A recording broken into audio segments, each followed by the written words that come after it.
वैसे बच्चा, ये तो कर्म के अनुसार निश्चित है, इसे भगवान ने नहीं भेजा है। पूर्व के हमारे कर्म, हमारा निश्चय पहले ही हो चुका है। भगवान की तरफ से मानव देह केवल भगवत प्राप्ति के लिए मिला है। कर्म के अनुसार बहुत पढ़ा लिखा आदमी भी गरीब और बिना किसी व्यापार आदि के भी बहुत निम्न स्थिति में देखा गया, और बहुत ग्रेजुएट पढ़े लिखे, उसने कर्म तो बहुत बढ़िया किया, पढ़ाई एक तरह, लेकिन पूर्व का उसका कर्म बिगड़ा हुआ तो उसको कोई उन्नति का चांस नहीं दे रहा है। और ऐसे भी देखे गए कि कोई ग्रेजुएट नहीं है, ना रूप के हैं, ना रंग के हैं, ना ढंग के हैं, और वीआईपी व्यवस्थाएं हैं, सैकड़ों नौकर चाकर सब, मतलब उसको बेच आवे बाजार में। ऐसे लोग हैं, उनको खाने को नहीं है। वो इतना मंद बुद्धि का होते हुए भी ऐसे ऐश्वर्य का भोग रहा है। इसमें कर्म प्रधानता होती है। मनुष्य को भगवान ने भेजा है केवल केवल भजन करके भगवान की प्राप्ति कर ले। ये कर्म साइड है, मुख्य है उद्देश्य भगवत तत्व का ज्ञान हो जाना, भगवत प्राप्ति हो जाना। बस इस बात को संसारिक जन नहीं जानते।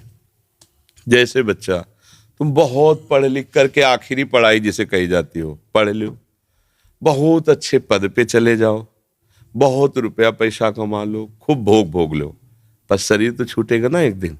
ये पता है ना तुम्हें? शरीर छूटेगा ना। जब छूटेगा तो फिर नया जन्म होगा, फिर तुम्हें नए से पढ़ना पड़ेगा, काखा गा गांगा, सारी पढ़ाई बेकार, फिर नए से रुपया कमाना पड़ेगा, फिर नए से सुख सामग्री एकत्रित करनी पड़ेगी, फिर भोगो, फिर मरो, फिर नए से फिर शुरू।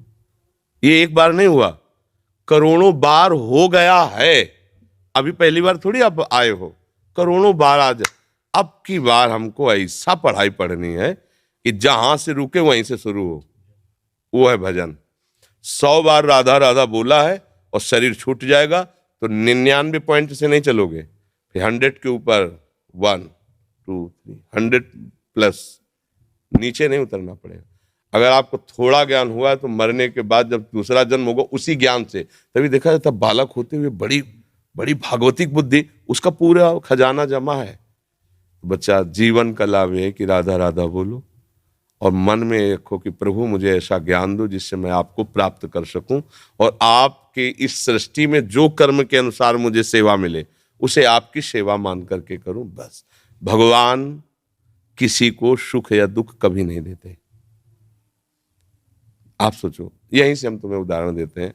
हमारे देश के प्रधानमंत्री का उद्देश्य क्या है? मेरा पूरा भारत सुखी रहे। कोई भी बैठे उस पद पे, हम नाम किसी का संबोधन करके नहीं, उस पद का भाव क्या है? पिता की तरह पूरे देश की प्रजा का हित करना, पालन करना। अब उसी पद से बनाए हुए कानून में फांसी की भी सजा है, 20 साल की सजा वहीं से पास हुआ है, जबकि वहां का मुख्य उद्देश्य है तुम्हें सदैव सुखी रखना, बाहर भीतर कहीं कोई आक्रमण ऐसा ना हो पाए कि तुम्हें दुख पहुंचे।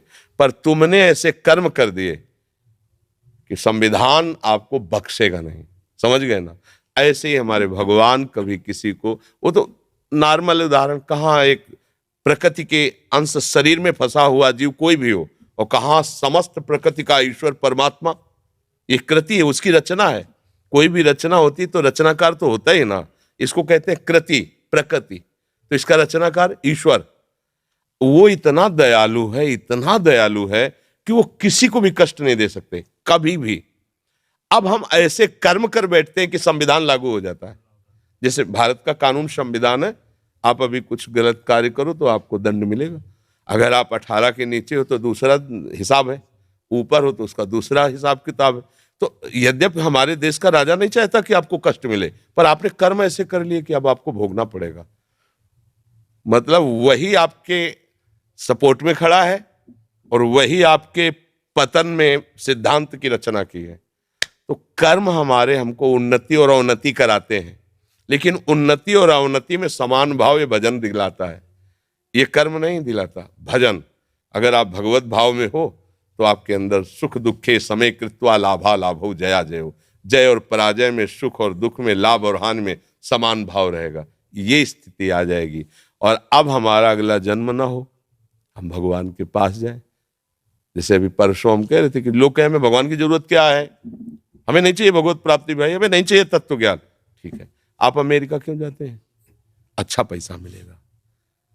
अमेरिका से पास हुआ है, ये हमारे पास बहुत बड़ी हाँ सर्टिफिकेट है, और हमारा जीवन सुखमय रहे ना, तो हम अपने माता पिता अपने देश को छोड़कर दूसरे देश में किस लिए जाते हैं? सुख के लिए। तो हम ऐसे देश का परिचय दे रहे जहां दुख का प्रवेश ही नहीं है, मृत्यु का प्रवेश नहीं है, अशांति नहीं है। बोलो कितना सुख होगा जब मरने का भय नहीं। अभी आप कुछ भी करो मरने का भय लगा है, सुंदर सुंदर सब कुछ मिला है लेकिन सब छूट जाएगा, हम मर जाएंगे। चाहे जितना घी पिए मर जाएंगे, चाहे जितना बैंक बैलेंस हो मर जाएंगे, चाहे जितनी सुंदर पत्नी हो पति हो पुत्र सब छूट जाएगा। धोखे का खेल है कि नहीं? ऐसा एक देश है भगवान का धाम, जहाँ प्रियाजू लालजू विराजमान, वहां न मरना है, न बिछुड़ना है, न कमाया है, न परिवर्तन है, चिदानंद धाम। तो भैया सुख के लिए जैसे हम विदेश जाने की तैयारी करते हैं, ऐसे महासुख के लिए हम निकुंज देश जाने की तैयारी करें। वृंदावन धाम चिदानंद, भाई रामोपासक है अवध धाम साकेतपुरी, शिव उपासक है कैलाश धाम। भगवान अपने धाम में बुलाकर जीव को कृतकृत्य कर देते हैं। इसलिए बच्चा पढ़ो लिखो, कर्म के अनुसार जो उन्नति अवनति मिले उसमें समान भाव रखते हुए नाम जप करो तो जीवन का लाभ मिल जाएगा। अभी बच्चे हो शायद हमारी बात ना समझ पा रहे हो।